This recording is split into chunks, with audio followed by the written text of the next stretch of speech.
Margaret Hale saw Mrs. Calloway first.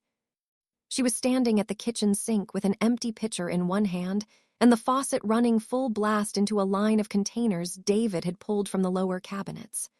Pots, pitchers, thermoses, an old camping jug. Anything that could hold water had been dragged onto the counter and set in a row. The frost on the window had climbed higher. Thin white branches reached across the glass in delicate, impossible veins, spreading from the bottom frame toward the center of the pane. The pattern looked almost beautiful in the morning light. Beautiful enough that, if Margaret had not been watching the world come apart on television, she might have paused to admire it. Instead, she stared through it. At first, Marcus thought she had gone still because of the frost. Then she said, very softly, "David." Her voice changed the room. Not loud. Not panicked. Just different enough that both Marcus and his father looked at her at once. David was at the kitchen table with a yellow legal pad in front of him, writing with the focused pressure of a man turning fear into tasks. Flashlights, batteries, first aid, water, canned food, tools, blankets, medications, important documents. Each word had been written in short, blocky letters. He looked up. "What is it?" Margaret did not turn away from the window. "There's someone outside." Marcus felt his hand tighten around the phone charger he had been coiling. David stood immediately. "Move back from the glass." Margaret obeyed, but only by half a step. Her eyes remained fixed on the backyard window, though it did not face the street directly. From that angle, through the glass and past the side yard, they could see a slice of the road beyond the fence. Marcus moved beside his father, careful not to get too close to the window. Outside, the morning still looked like morning. That was the worst part. The sky had gone pale and bright. The roofs across the street held a faint silver edge that did not belong there. Lawns glittered in patches where frost had caught the grass. The neighborhood was quiet in a way that might have felt peaceful yesterday. Now it felt like the world was holding its breath. "There," Margaret whispered. Marcus followed her gaze. A figure moved down the sidewalk. Slowly. At first, his mind tried to make the shape normal. Someone out walking. A neighbor checking the street.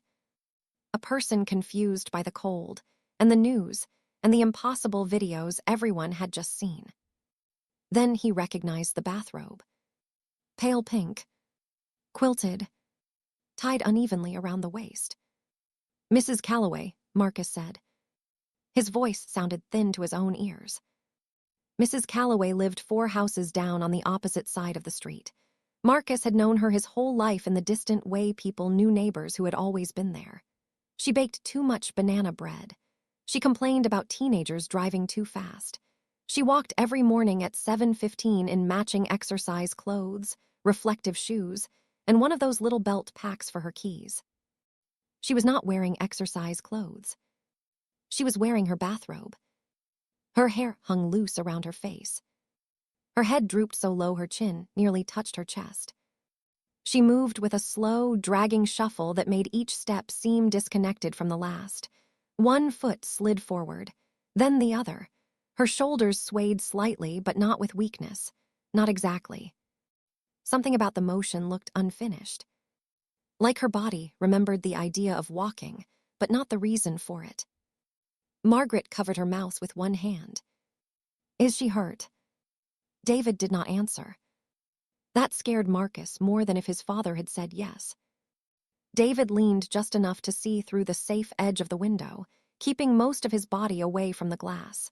His eyes narrowed. Mrs. Calloway kept moving. Slow. Dragging. Silent. The television in the living room was still on, the volume lowered but not muted. Voices murmured from the other room. Authorities were urging residents to remain indoors. Reports were unconfirmed. Emergency services were overwhelmed. Experts could not yet determine cause, connection, or pattern. The words meant less now. They had become background noise. Outside, Mrs. Calloway shuffled past the Andersons' mailbox in her bathrobe, barefoot on frozen pavement. Marcus noticed that last part and felt his stomach twist. Barefoot. She was barefoot. The morning was cold enough to frost the grass, and she was walking barefoot down the sidewalk as if the pavement did not touch her. "Dad," Marcus whispered. "I see it." The faucet continued running into the pitcher. Margaret reached back blindly and turned it off. The sudden silence made the room feel smaller. Mrs. Calloway stopped near the edge of Mr. Hargrove's driveway. For 1 second, Marcus thought she had heard the water shut off. Then the front door across the street opened. "No," David breathed. Mr. Hargrove stepped out onto his porch.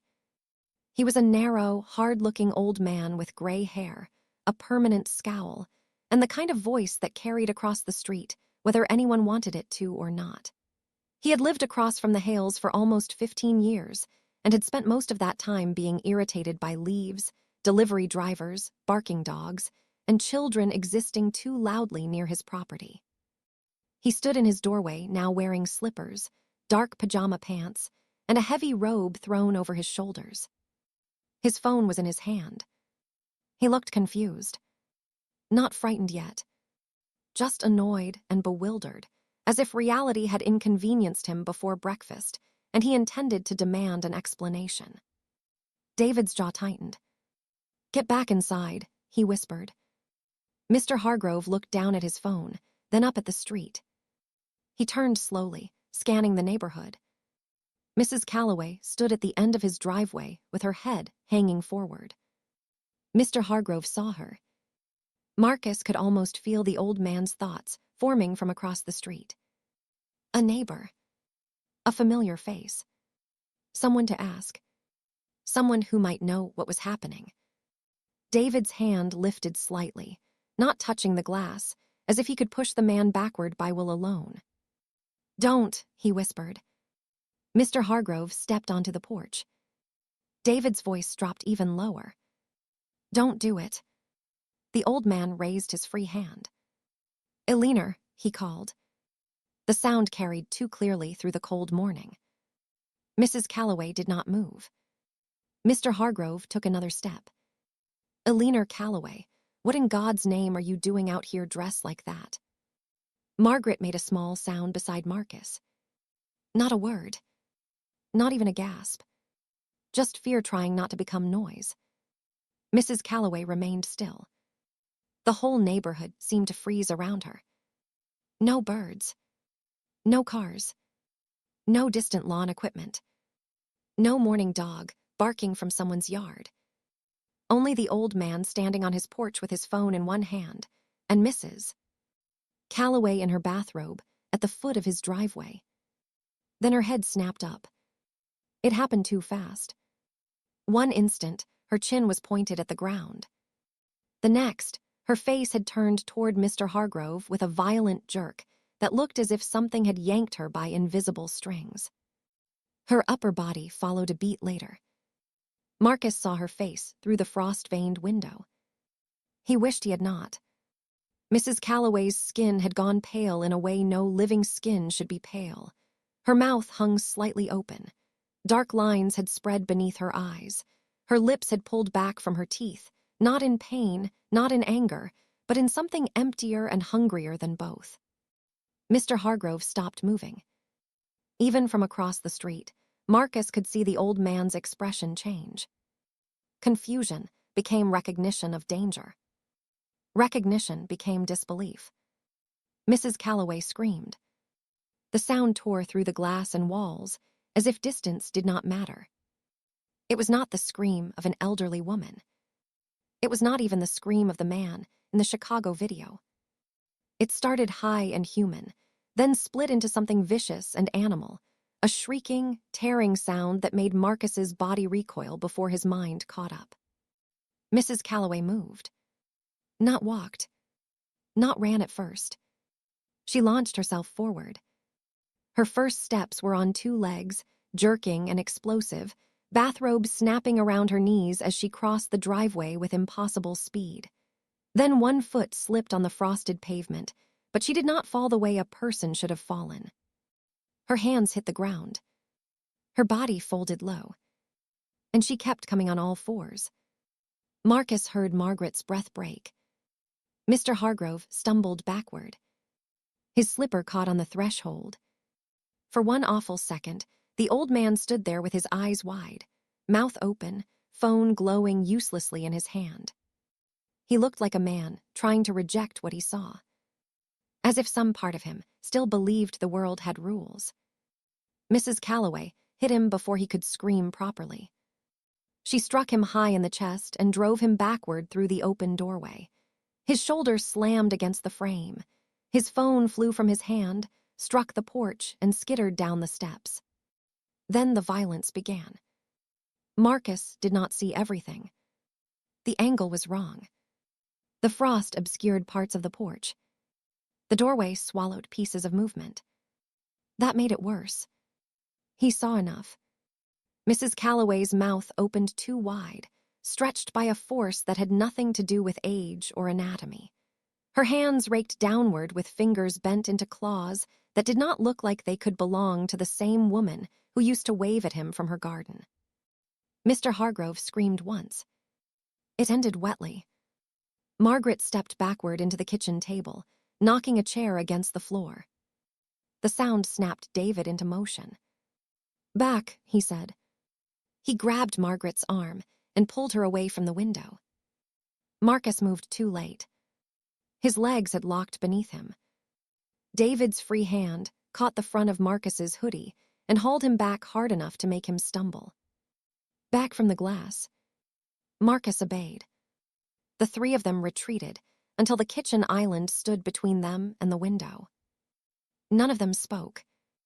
Outside, Mr. Hargrove's front door hung open. Something moved inside the shadowed entryway. A scraping motion.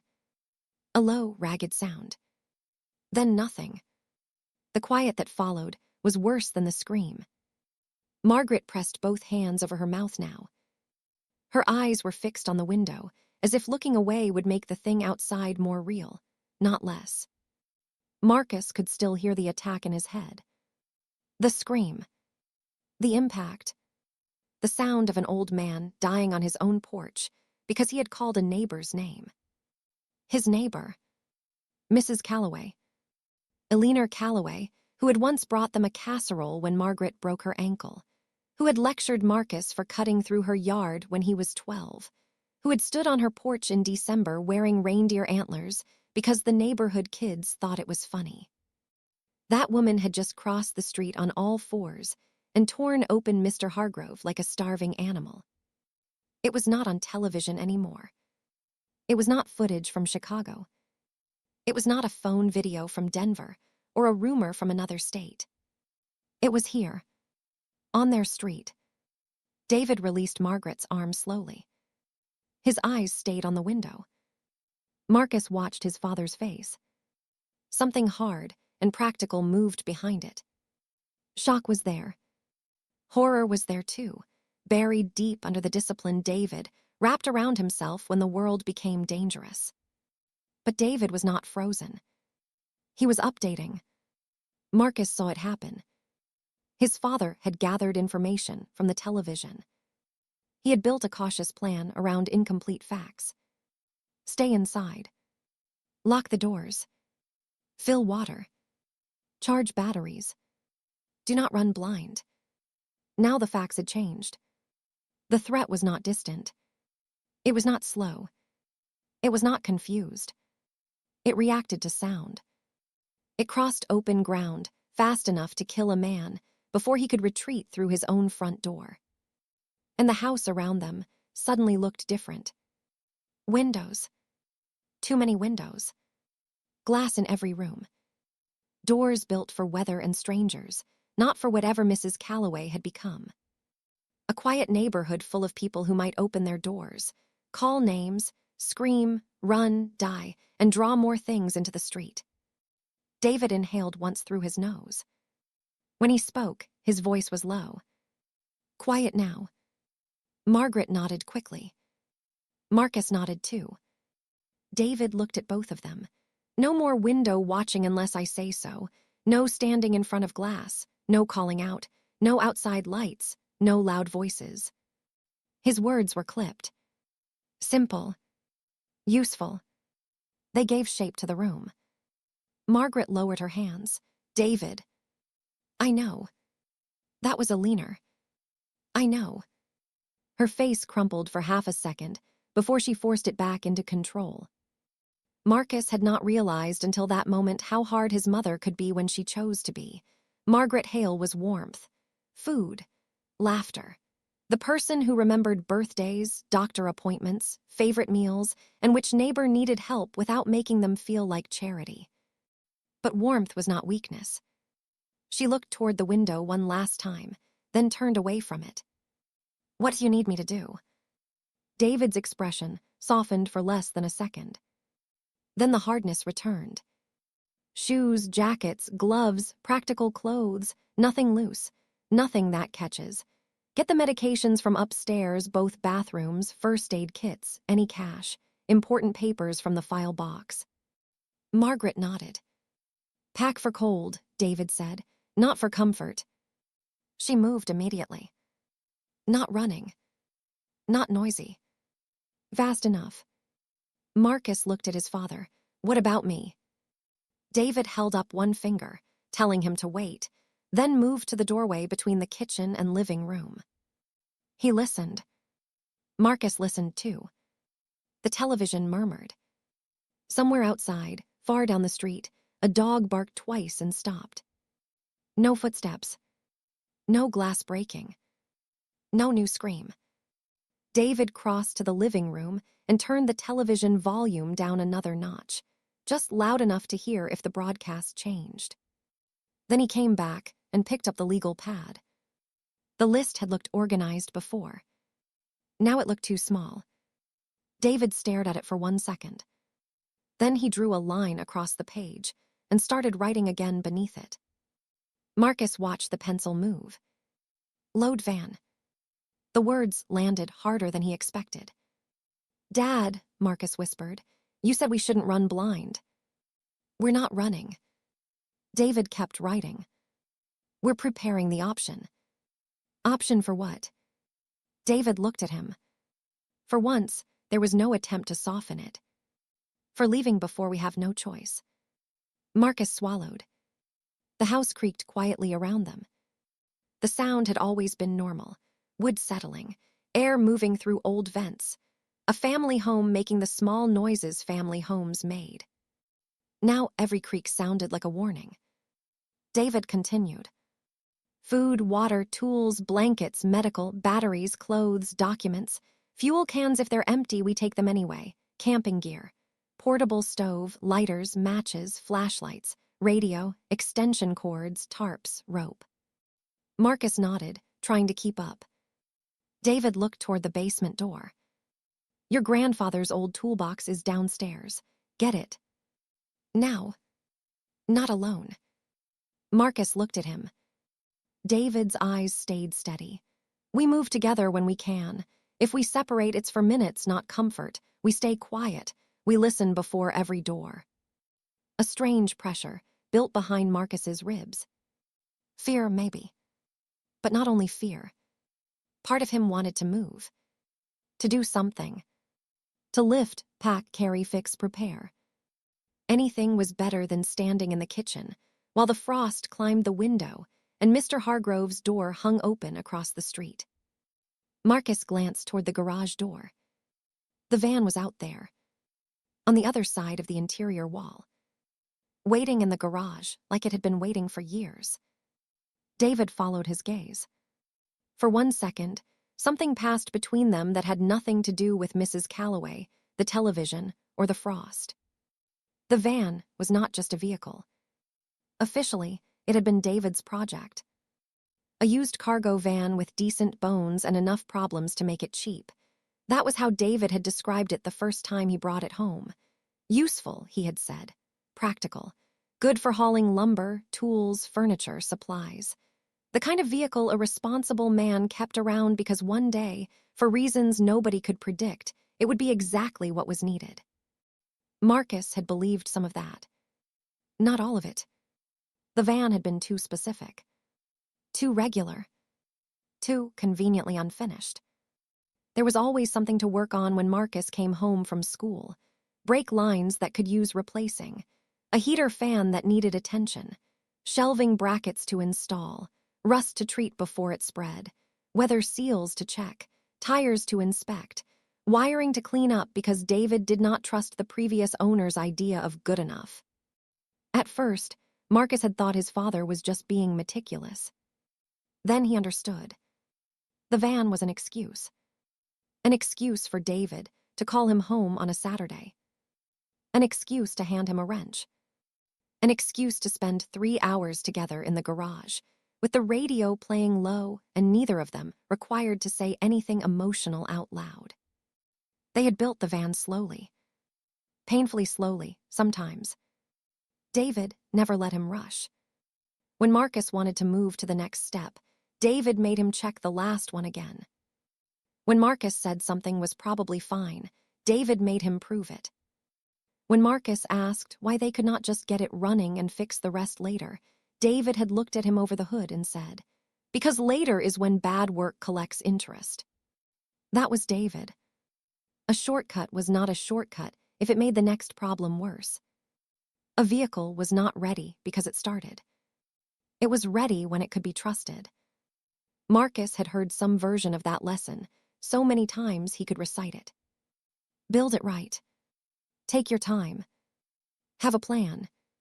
Do not move to the next step until the step under your feet can hold weight. At the time, Marcus had thought his father was teaching him how to restore a van. Now, standing in a kitchen while frost crawled over the window and a dead neighbor's scream still echoed in his skull, Marcus wondered if David had been teaching him something larger all along. David tapped the legal pad with a pencil. Marcus focused.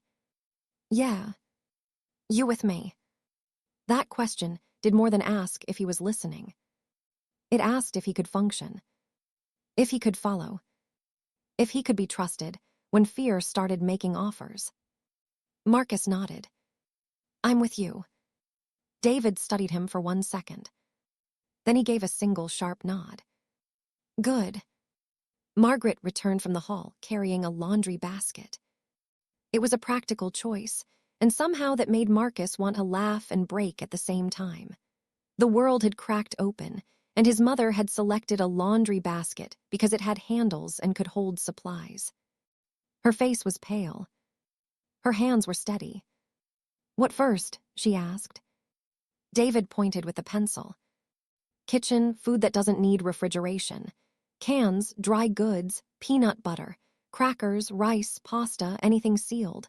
Put it in baskets, boxes, whatever carries. Margaret nodded. Water. Keep filling containers, but from the side. Don't stand directly in front of the window. I can do that.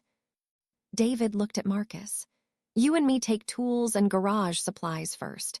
Quietly. No opening the garage door. We load from inside until we know what the street is doing. Marcus nodded.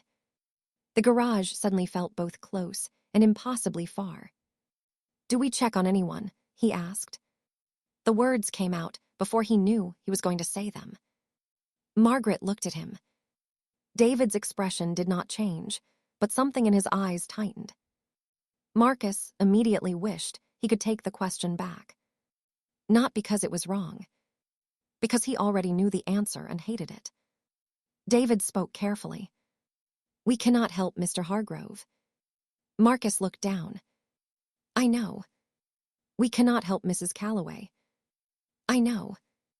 And if we open that door without a plan, we may not help anyone else either. The words hurt because they were true. David stepped closer. His voice lowered. Listen to me. Wanting to help is good. Getting your mother killed because you wanted to feel like a good man is not. Marcus flinched a little. David did not apologize. He was not being cruel. He was cutting away everything that could not survive the moment. Margaret's eyes shone again, but she said nothing. Marcus forced himself to nod. Okay. David held his gaze until he believed him. Then he turned back to the list. We help by surviving the next hour. The next hour. Not the day. Not the week. Not the end of the world. The next hour. Marcus held onto that. It was small enough to carry. Outside, something thudded faintly. All three of them froze. The sound came from across the street. A dull bump. Then a scrape. Then silence. David raised one hand. Nobody moved. Nobody breathed loudly. The scrape came again. Slow. Dragging. From the direction of Mr. Hargrove's house. Marcus imagined Mrs. Calloway inside the entryway, bent over what was left of the old man. He imagined her lifting her head, listening, smelling, waiting. He hated his imagination for being so useful. The scrape stopped. A few seconds passed. Then, from somewhere farther down the neighborhood, a woman screamed. Not close. Not next door. Far enough that the sound arrived thin and stretched by distance. But it was real. Another scream answered it. Then a crash.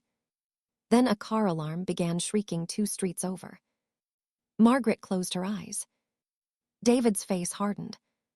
The neighborhood was waking up. Doors would open. People would call names.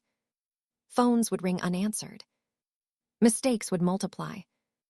David looked toward the garage again. The decision had fully settled now. Not panic. Not flight. Preparation under pressure.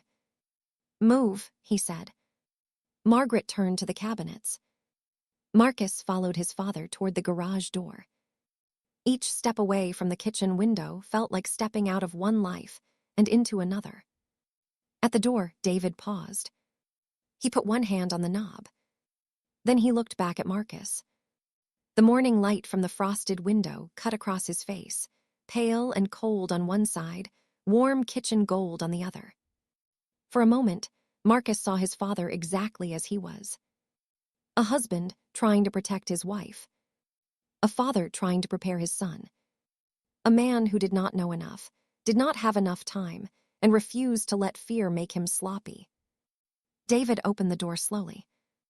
The garage beyond was dim and still. The van waited inside. Dark. Solid. Unfinished in a dozen small ways, maybe. But ready enough to matter. David looked at it, then at Marcus. His voice was barely above a whisper. We load the van.